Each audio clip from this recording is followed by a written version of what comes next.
Good morning, Beijing! Wow, that's stuck in my throat. And welcome to Star Trek Lower Decks, Season 4, Episode 6, Parth Ferengi's Heart Place, where I where I did manage to correct the thumbnail layering in time. You definitely didn't hear the Windows little error sound when I hit save, and it was like the file with his name already exists. Yes, as you can hear, I'm not sick. I'm not still sick, but I have a lingering cough that is going to be around probably for the next several weeks. Whoop, I just closed the wrong window. Yes, welcome. A day early because starting tomorrow I'm going to be very busy for the foreseeable future. Should still be able to get next Saturday's live stream. Hopefully I have internet at the new place by then. But yeah, we'll see how it goes. Oh, I am not recording. There we go. Hello, recording, pre-recording people. Pre-recording? No, post-recording. Just recording. It's recording at the time. Before we begin, we will be talking about the last very short trek, Walk, Don't Run, which finally, it only took a month. It only took 5 weeks, but they finally figured out what the very short trek should have been from the beginning. This one, I mean, it was good. I mean, it wasn't great. Like, I mean, don't get me wrong. It was kind of the same joke as the first one, which was, I think, the only joke that landed. But it laughed with Star Trek. It didn't laugh at Star Trek.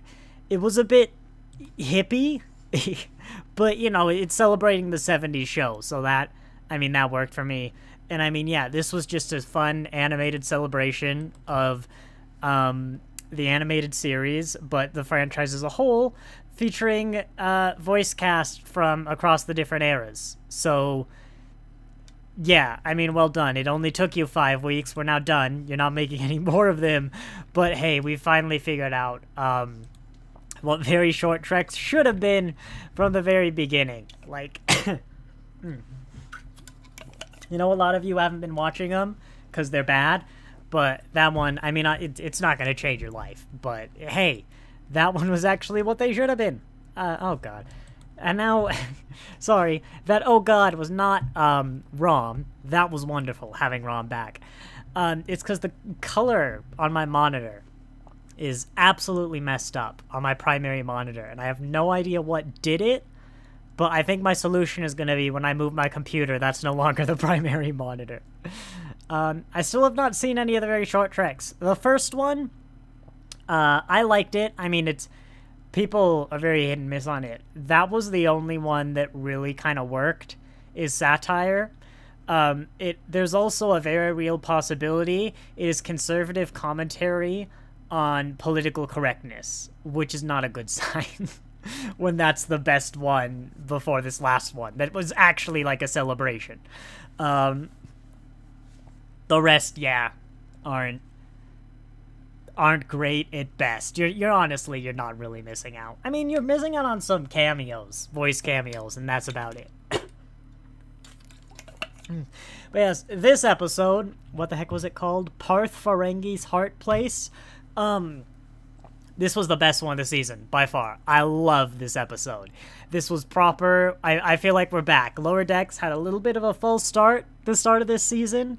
But these past few, I think we've really hit back into the groove of, like, good, solid stories, fun celebrations of the franchise. Like, you know, we went back to Ferengi, and who was it? It might have been you, Jackslaw, when I was talking last week, and someone was like, I was talking about how I wish the Betazoids,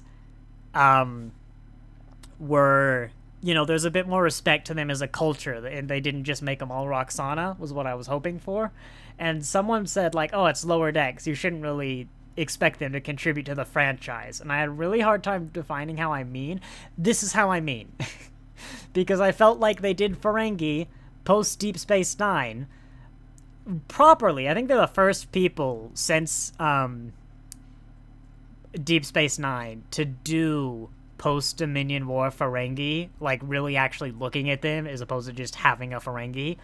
And I felt like it did it right. It respected Deep Space Nine. There was some fun, there were slight over the topness kind of bit to the Ferengi culture, but I don't think it ever crossed the line. And it was like, yeah, I mean the Ferengi have now applied for membership to the Federation.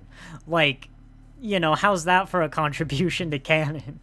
I like how they kind of spent the start as well very clear on, like, the Ferengi are not joining the Federation. This is like they're expressing interest, essentially.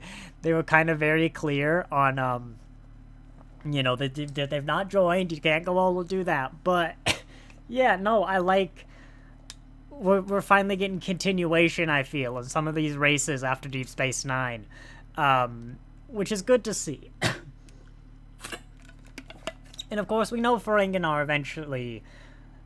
I don't know if we know. We can assume Ferenginar does eventually join the Federation, but that's sometime in the next, like, 800 years.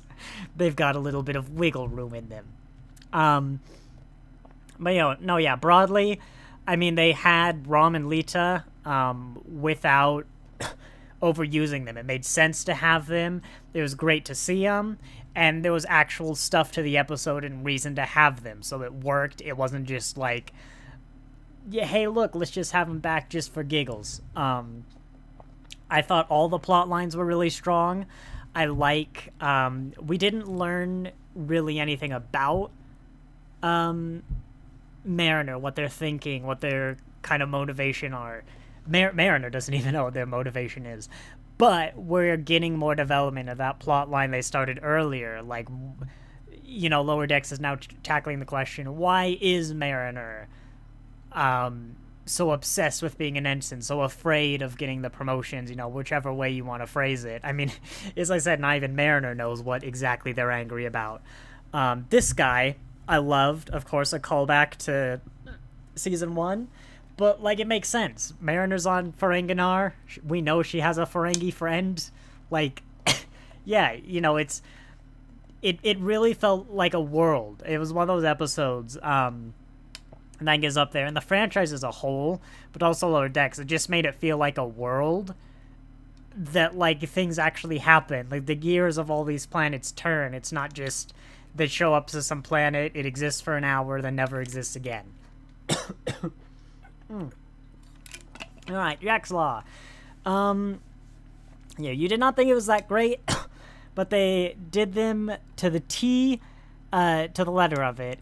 And you like that about Ferengi. The Bezoids they did to the T, to the letter, and you did not like that. I think the difference is, Betazoids, is a culture we know extremely little about. We see Troy, who's of course half Betazoid, and we see Roxana. There's like maybe 2 or 3 other Betazoids in the entire franchise who have like an episode, but we actually know very little. Like, most of what we know about Betazoid culture is things we've deduced from daughter of the 5th house, holder of the sacred chalice of Reese, heir to the 5 rings of Betazed. Like, we've assumed some things about the culture based off that. We know a lot about their weddings and their marriage practices. So when they built Betazoids, what they did is they looked at the only Betazoid they had, which was Roxana, and then kind of decided, I guess the entire culture is like Roxana. All Betazoids are very kind of loud, they're bombastic, which it could be a trait, like Betazoids could be unusually Roxana-esque, but sci-fi of all sorts very often falls in a pitfall of making every single race the same. Doctor Who is probably the worst of it, where in Doctor Who, like, with very few exceptions, every race is like every single Sontaran in the universe is a, like, mindless warrior. Every single, like, Dalek is evil. I mean, there are reasons, but it's like the entire planet's work. Either every member of the race is good or bad. And Star Trek, I think, I like how Star Trek does this, because it does this on the surface, where, the Ferengi are, like, greedy capitalists, the Klingons are, like, the warrior culture people, the Romulans are the spies. You can do this, But every time we stick around with a culture, the Klingons, the Vulcans, the Romulans, the Ferengi, anything from Deep Space Nine, the Bajorans, um, there's always a lot more depth and complexity when you actually stick around with these cultures. There's the famous Enterprise line, and it shows up throughout the franchise, where the Klingon lawyer is talking to Archer. He's like, did you think we were all warriors? Like, no, it's just glorified in our society, like, which is a problem. And I feel like it can be, that's how it should be when you're exploring space. Because if you look at the real world, basically any country, you can pull up stereotypes, especially very prominent countries that are prominent, like on the global stage. Stereotypes or kind of notions, or like, oh, people of this country kind of favor more towards this compared to some global average. These people are maybe a little more, big on like individual rights. These ones are, this nation, they tend to be a little more collective. And there's some truth often to a lot of those things.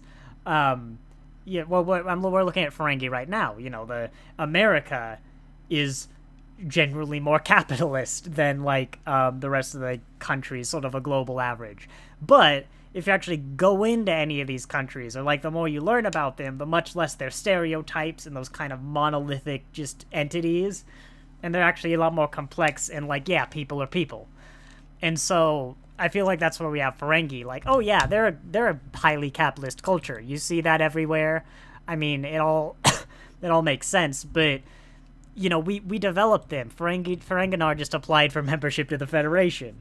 The Ferenginar here, with all of their progressive, like, reform and stuff from Deep Space Nine, is not the same Ferenginar that you would have seen if Deep Space Nine never happened, if we landed on, like, early TNG Ferenginar. And so that's the difference to me, is they technically didn't fail the Betazoids, because we didn't know enough about them for them to fail. We could have learned today that Betazoid is a fascist dystopia state, and it technically wouldn't have contradicted anything. But Ferenginar, there's a lot more to it. It's a lot deeper of a culture.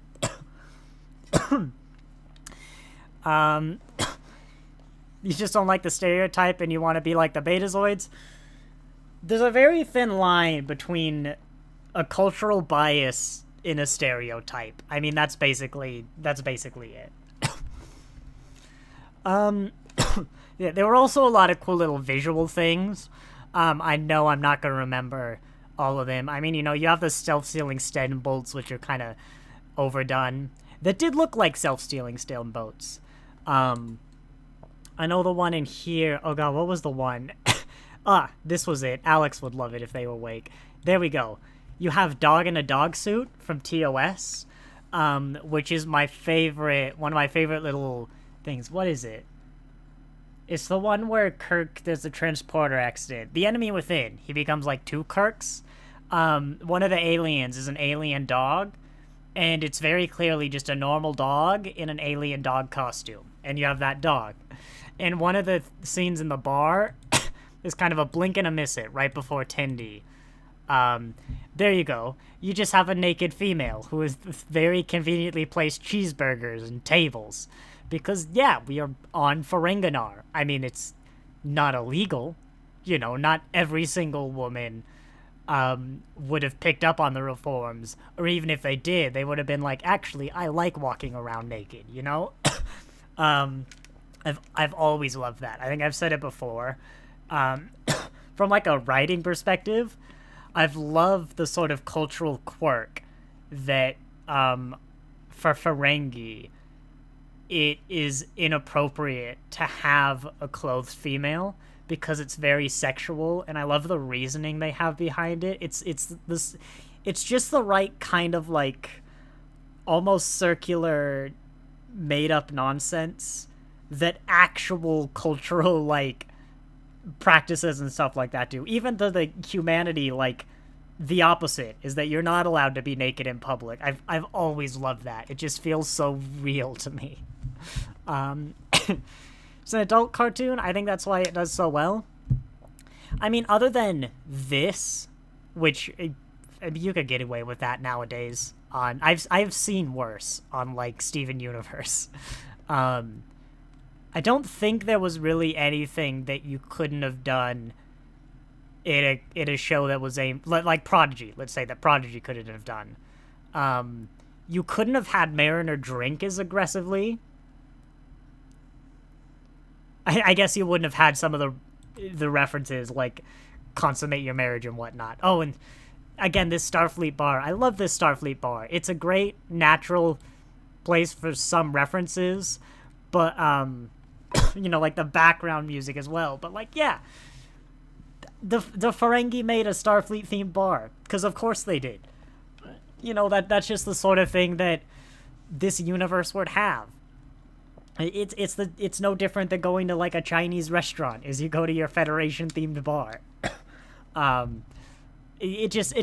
felt so lived in this episode. The world, I just from the relationships to the places they went, and even the depictions of Ferenginar. The I'm sorry, let me get a drink. The Ferengi war monument. I adore the Ferengi that their war monuments are like profit losses during a war. Whoever came up with that deserves a promotion. That is fantastic.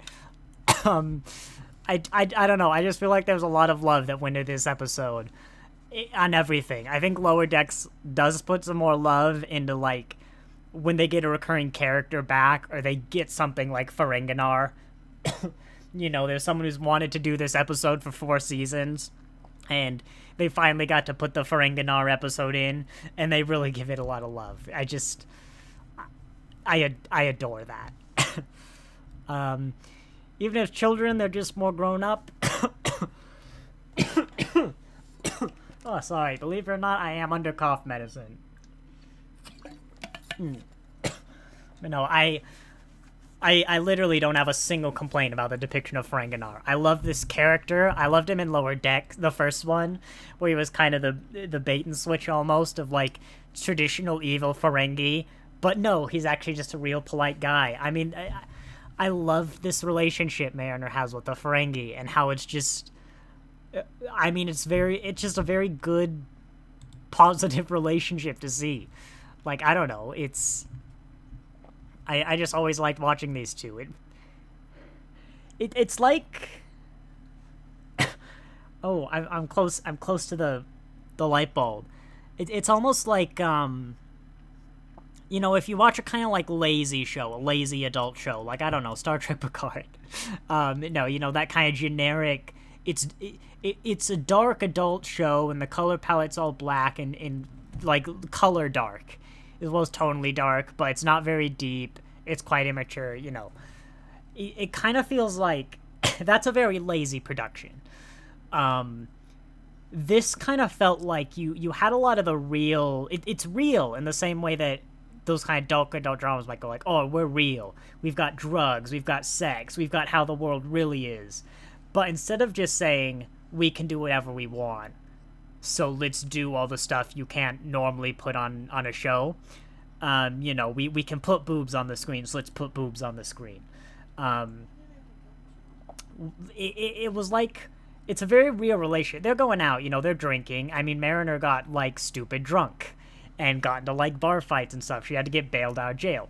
But also, these are just people who are great friends, and so they were supportive. They know each other. They're, like, the Ferengi's worried about Mariner.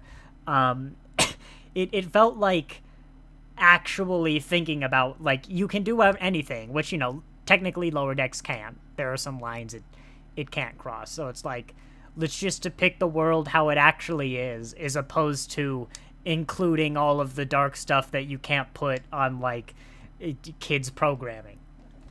I think, I don't know, I think I'm getting that vibe, as it feels, it just, again, it just felt very real, and I loved it for that. It had all those, like, it had drinking, it had, you know, all that stuff. It has, you know, real problems, Mariner's going through stuff, but it's still like, yeah, no, you can still be, like, a positive, good person in that one. I don't know, I think I'm sticking into it. I'm sorry, I realize the cough probably is annoying, but it's either you get this reviews and the coughs, or I just don't review the rest of Lower Decks. Oh, let's see, Jaxlaw. Where did I leave off? God, it's really hard when there's one commenter to know what the last comment was. There you go. This is what felt like it was trying to push. She is trying to outdo him. She has to win, even at the cost of everything. It's just who she is, and she will never change. Yeah, I mean, I'm interested to see where Lower Decks goes with Mariner. I think she is just afraid of the change in gaining responsibility. It's sort of like a traditional coming of age, although Mariner's a lot older than you usually would have for that story. Or at least, you know, she's a little older. I get the impression. But, you know, like, you even had this Ferengi, like, yeah, he used to be as kind of chaotic as Mariner this episode. But, you know, he settled down, he became he became an adult. You know, he's still very much the person he was, but he does have a little more of those responsibilities. He's an adult. I don't know how else to put it. And I think what Lower Decks is doing now with Mariner is it's time for Mariner to become an adult. She's still Mariner, but, you know, she needs to learn to be ready to start taking those responsibilities and, you know, start moving on with her life, I guess. Settle down a bit. And yeah, I'm all for it. Lower Decks is its strongest when it does the character work, and that's what this episode was. Like, not even too strongly, I guess that's the point, is Mariner didn't develop much in this episode from where she was last time. We just saw more of, you know, we learned more about Mariner in her current state. It was very much just kind of a look at Ferengi, you know, but that little bit of just the character work helps really elevate it, I feel. There we go. Speaking of the B-plot, some different form of character work. Yes, I landed on a frame where they're both blushing. I'm not sure anymore if this is the direction they want to take Rutherford and Tendi, or this is stirring the fan base up into a frenzy, because they are absolutely adorable. I mean, they're both blushing and stuff. You really get the sense at the start of the episode, or at least I did, that this is the start of what's going to become a relationship between Rutherford and Tendi. I mean, there's a bit about, like, the boxers and going topless and, you know, all that stuff.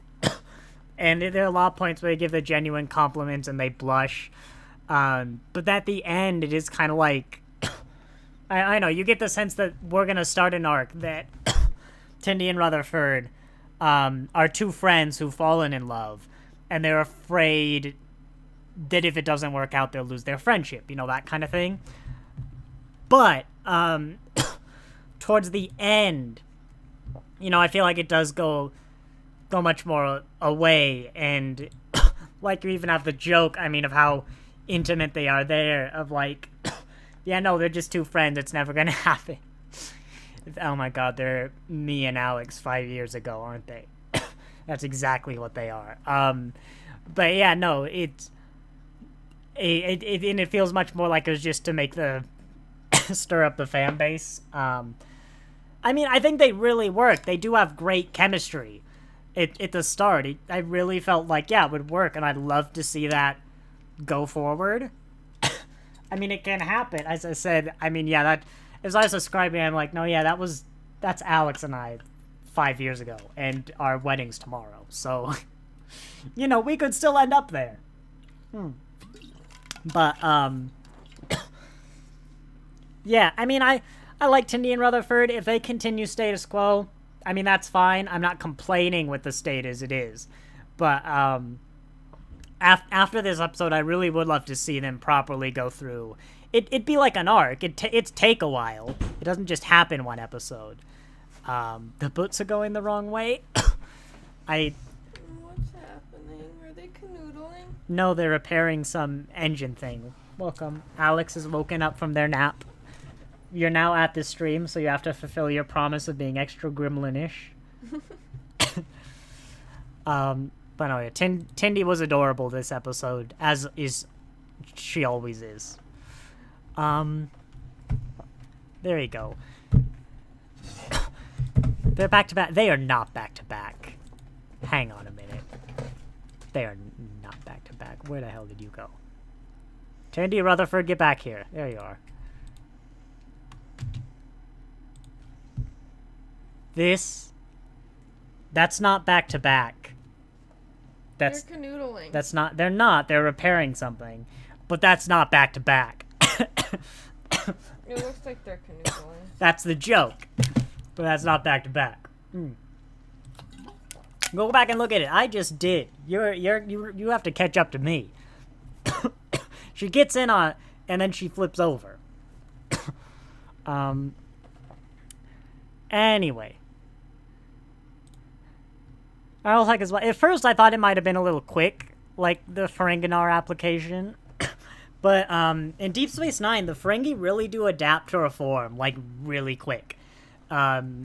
We just don't see it from the point of Ferengi. Like, when Brunt comes back after Ishka spends time with the Grand Nagus, he's, like, fully ready to give Quark all the forms to, like, write the bribes down for tax purchases. And the tax, you know, the Ferenginar had tax. That was a big reform. But, we need to take bets. I like bets. Jaxel, I've got some bad news for you because it's me, you, and Alex. So we've got you outnumbered. That's what the stream is right now. What? Whether they were back-to-back or not, they were not back-to-back. If they were back-to-back, it wouldn't look like canoodling.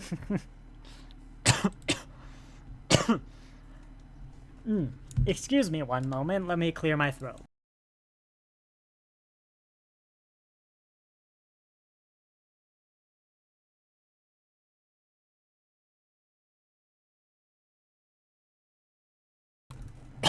There we go. I unmute and then I keep coughing. Anyways, as I was saying before Nathan informed me I had been muted.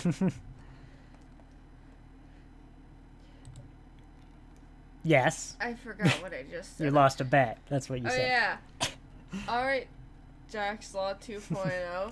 Didn't look like they were back to back. Where's my money? Yeah. Or my internet cookie. I really liked how they did Rom this episode as well. At first I was a little weird that like they've made Rom an idiot, which like he's not. He, you know, he's just not. But right away they had you know, Freeman come and be like, actually this is a classic, you know, whatever, competent incompetent maneuver. And yeah, at the end it's clearly Rom was playing along. I mean, he's a very successful Nagus. I've just realized as well, is the Grand Nagus staff of Rom now and not Zek? Was it Zek, actually? Or was it like the first Grand Nagus? Ooh, I don't know. There's a bit I've forgotten about Ferengi culture. I think it was Zek. But, Bets on whether they were going to go... Where it's going to go with... Oh, he's saying the bet is whether they're going to make them a ship or whether it's going to stay a brother-sister dynamic. Genuinely, the most uncertain part of that bet, I feel, is the longevity of Paramount. Is Lower Decks gonna get as long a run as Lower Decks wants? If you were meant to ship those characters, it would Here's the be thing. more obvious by now. It's gonna be. I say that. I feel it's gonna be a Picard Crusher kind of thing, where it like never really goes anywhere. Nathan. What?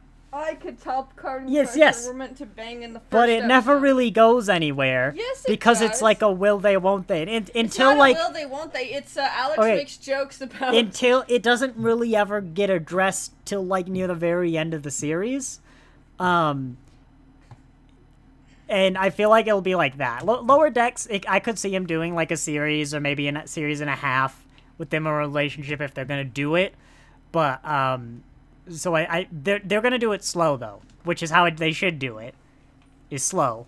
But yeah, I said right now, Rutherford and Tendi remind me of us like 5 years ago, in our weddings tomorrow.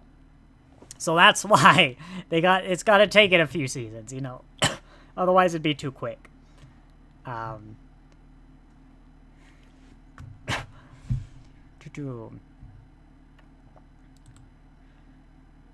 They are adorable, though.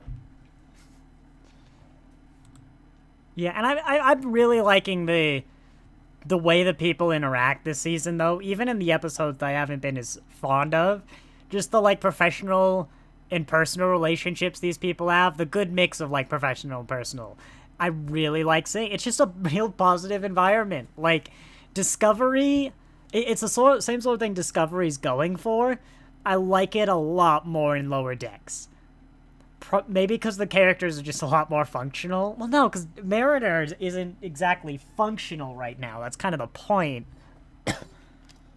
I don't know. God, that's gonna be one for me to mull over. Like, next time we swing around to Discovery or go back and forth is, like, because I'm not gonna say Discovery doesn't work. You know what it probably is that I actually give a damn about the characters in Lower Decks, whereas Discovery doesn't bother to develop anyone outside, like, Burham, Saru, and the gay couple. I heard gay. It's Stamets. Culber, that's the guy. And I don't know. I don't particularly care for Stamets and Culber. Culber had kind of a nice arc last time. Adira was good, and then in the second season, they became like a very generic, I'm unsure of myself in everything I do kind of character that I never really got in season 1, and I could not care less about them. It's so weird. I know that Adira was rather uncertain and stuff in the first season they had, because, you know, they're the symbiont of their widowed boyfriend was living inside them. Like, they had a lot to be uncertain about. But outside of that, they're very capable and intelligent and smart, and I feel all their uncertainty was centered around Gray in the Trill stuff, and that kind of got resolved in season 3, and then they just regressed so far, I felt, in season 4. And so I guess they've done some development. I just don't care about half the characters they've developed, and the other half of the cast, I still couldn't tell you their names, you know. I'll always love when I saw on Reddit, I think it was season 3, I can name more employees of Quark's bar than I can bridge crew of Discovery. I'm like, oh god, so can I. Speaking of which, by the way, another visual reference I forgot. There's an Uncle Quark's somewhere in the city. There it is. Which implies that Nog started a little business. Nog doesn't have any cousins, yeah. Look, Uncle Quark's Youth Casino. God, I love Ferenginar. It's such a good... I don't know what it is about Ferenginar, but they can do so many good, just little cultural quirks with it. I don't know if it's because they're supposed to be like the America allegory, at least originally, but...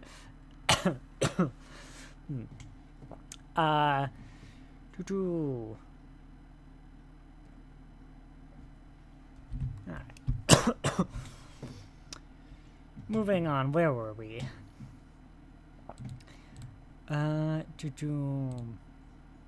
Yeah, there we go. Look how adorable they are. The commercials were good as well. I've just had popped in the head some sort of like interdimensional cable style episode of just Ferengi commercials. But I don't know. Maybe it helped add to like the realness of the culture in this episode, but Ferenginar felt so much more like a world than nearly any other. Like, it might have even felt more like a world than Bajor did, honestly, in this one episode. Yeah, because Bajor is a world in that we have a good sense of its political systems and kind of big picture stuff.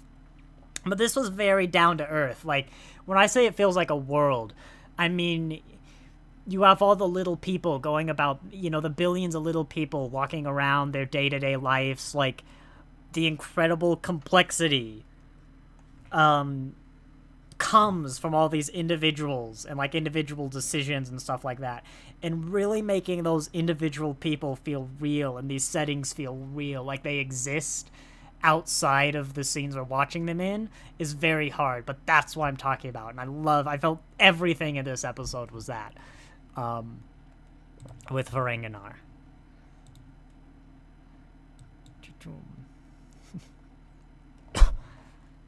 And yes, Rom, they were both great, Rom and Lita.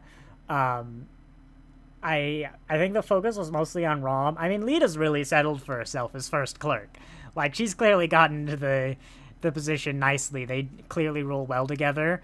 But I really like the development with Rom. Like, we actually get to see his Negus ship. I don't know what you'd call it. And yeah, I see how he hasn't been thrown off the Ferengi Commerce Authority tower, like, on day one. Yeah, here I have a lot of love for this show. I have a lot of love for this episode.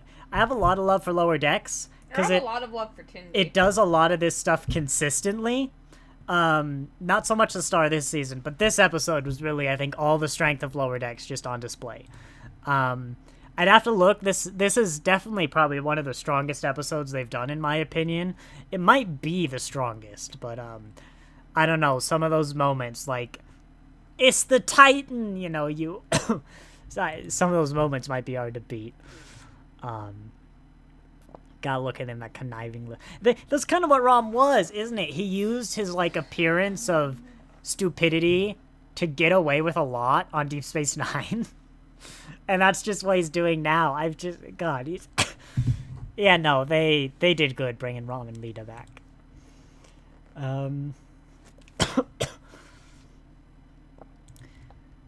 See, moving on. I mean, Mariner was good as well. It's just, they have really strong characters, and so they can really, even with the simplest things, they can do a lot with it. Like, just how fleshed out these characters are. Deep Space Nine has a lot of side characters, so I'm trying to think. But if you just look at the main cast, these characters might be more, like, developed and fleshed out than Deep Space Nine, even, in the 4 seasons they've had. Like, I don't know, Deep Space Nine goes places, but it's up there at least. It's real impressed. Real impressive, sorry. Yeah, God, I love this monument. I absolutely. This is one episode, I haven't thought this in a while. They might genuinely just go and watch again sometime soon. I mean, I'm kind of busy, but I'm not... Oh, dang it, I'm not going to have internet soon. I can't. I don't own this episode yet. But, yeah, even Miggly Moo, just the stuff with Miggly Moo was fantastic. And I think it helps because every member of that ship is, like, a good character that, you know, has a personality we get, and we can, like... When, like, Miggly Moo shows up, you know, I don't know, they feel like, every one of them feels like a real person. And this was just a strength. This was a very strong episode. The resolution, you know, they prove themselves worthy of Ferenginar, essentially. Yeah, no, it's great. And I love, hey, Boimler wasn't a punching bag. There we go. If there's a fundamental problem I've had with Lower Decks, I've thought in the earlier seasons, is but Boimler's a good punching bag character in that, well, quite to be blunt, he's not offensive. Like, you know, they're not making fun of him. It's just bad things happen to Boimler. But it got to the point where, you know, it feels really unfair. Boimler except the universe. Like, every time Boimler, exactly, had any time to prove himself, like, everything would go wrong, or it's not his fault, or the senior officers would misunderstand or something, to, like, the big things to the little things.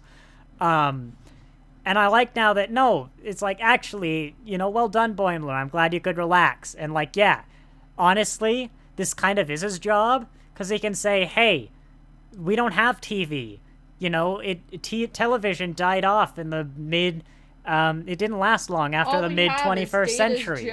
Which, you know, the end of the world will do that to television. And so television, especially like Ferengi capitalist television, is a tourist attraction, you know, if you're from Earth. So he's like, yeah, come to Ferengi. You can watch their TV.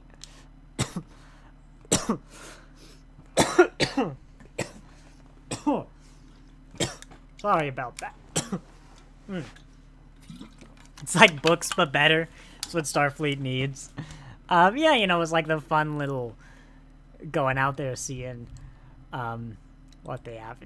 I liked it. There were some good jokes in there. Oh my god, what is that? I've never gotten to this far into the credits. I just stopped. What the heck is that? Is that the animation studio? Who's that fancy look? Okay, I'm just gonna let him run. Why am I... They're credits. There we go. Is that the animation studio? I don't know. I'm just like, whoa, I've never made it this far into the credits. I usually just stop right away. Oh, wait, there's something. I didn't check for visual Easter eggs, and I wanted to. Boimler's List. View screen. Museum of Bribery. Ferengi Center for Forged Arts. God. I would enjoy the Ferengi Center of Forged Arts. I find that actually kind of cool. Ferengi Hall of Fame gift shop. That could actually be cool. Like I want to see what they're forging. Are they like for Well, I think there's a potential that like a surprisingly large amount of antiquity, like classical sculptures and stuff, is faked.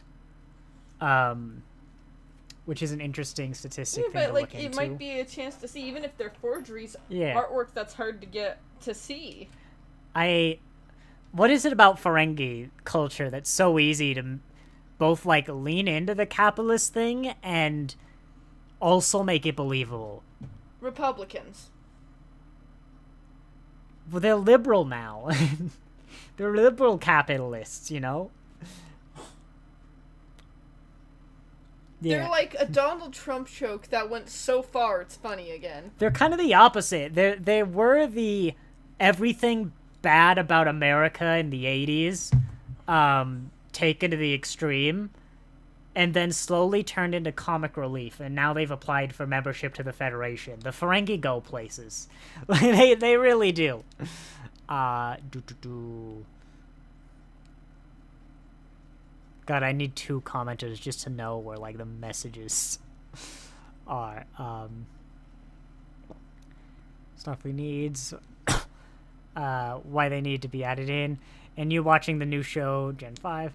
It's off topic, but it feels like it's the TV show we would get when you add in more dicks. I don't know. I think I take too long to get to your comments, Jack's Law, so I say something, you comment on it, I'm like, what the heck did I say? But yeah, no, this was a welcome addition to the canon, to Lower Decks, to Ferengi culture, which may honestly be... One moment.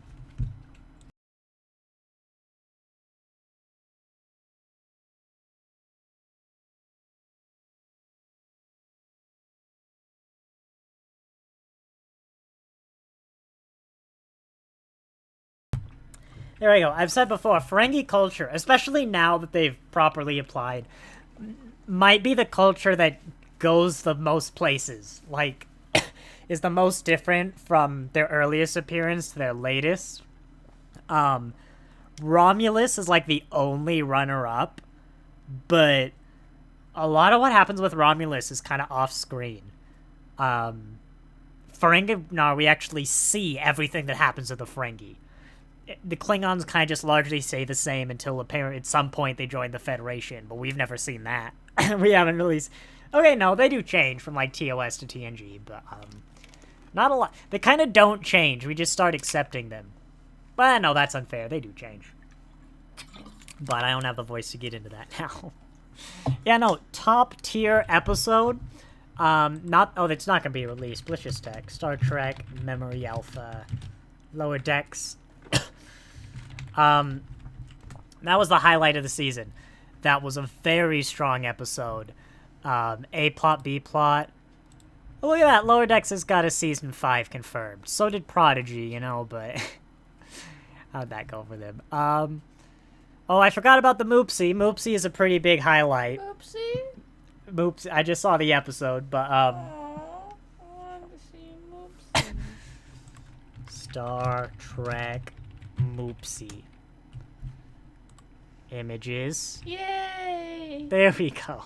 It's like a teddy Hey, bear look, there's a axolotl. Moopsie plush. I require a Moopsie plush. But yeah. I want to squash its face. Look, it's being so deadly. Yep, it's drinking some bones. What a good Moopsie. But yeah, no, that was great. That was a great episode. I thoroughly enjoyed it.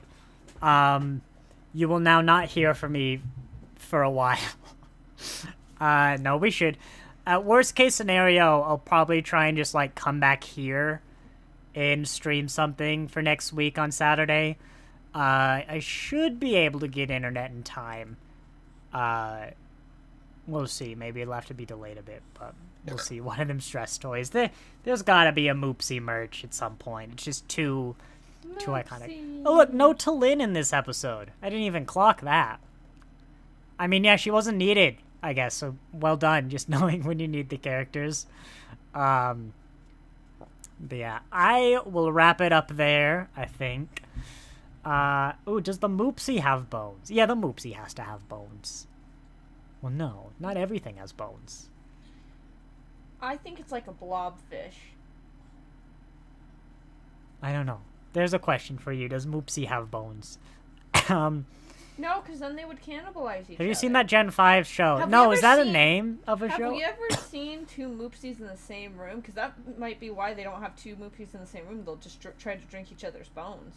It's like Agario. Just the Moopsie planet had a bunch of small Moopsies, but they kept eating each other until eventually there was just one big Moopsie. This is a sad joke. Well, they're okay, though. They're like a hive mind. Yay! They're like bees! Oh no, that's how the Borg went wrong. No, is that a name of a show? I thought you were talking about like a 5th generation show. But as I had said, we're about to get very busy, so I'm not taking show recommendations. We also won't have an internet, which will make it harder to watch shows. Nathan, we need internet. We do need an internet. Preferably the one everyone else is using, because otherwise there's not much point to it. But yes, I am going to wrap it up there, save my voice for tomorrow, what's left of it. So I will say thank you all for watching, and I'll see you next time.